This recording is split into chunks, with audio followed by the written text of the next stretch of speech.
Is this PC case a scam or did I just find a budget sleeper hit? If you're searching for the Fojikin K6 PC case, stay till the end because I actually built in this thing and I've got thoughts.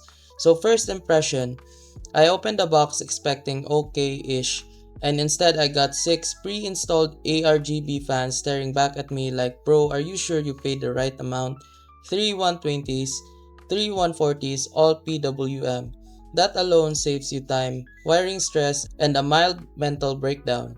Design-wise, it's clean. The metal grille front doesn't scream cheap, and the tempered glass side panel, toolless. You just pop it off. No screwdriver, gymnastics, no fingerprints of regret. Now let's talk space, because airflow doesn't matter if your GPU feels claustrophobic. This case supports ATX, M-ATX, and ITX. Fits long GPUs, tall air coolers, and even a 240 or 280mm AIO on top. Translation, you're not forced to compromise your build. Front I/O is actually modern, Type-C, USB 3.0, USB 2.0 audio, plus a reboot button.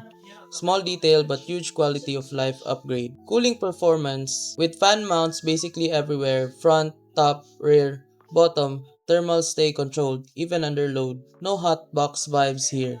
So scammer legit, from real world use, legit. It's not luxury but it delivers exactly what it promises. Good airflow, smart layout, and zero nonsense. If you're building a clean gaming or work PC and want value without headaches, the FOIFKIN K6 is honestly worth considering.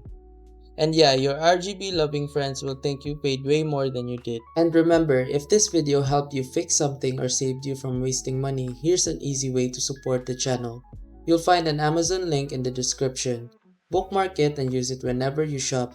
Whether you're buying tech or everyday essentials, a small portion of what you already spend helps support the work here at no extra cost to you. And trust me, Amazon won't even notice. If you want to support directly, you can also buy me a coffee or check out the phone accessories store linked below. Totally optional. That's it. Thanks for the support. Stay sharp and I'll see you in the next video.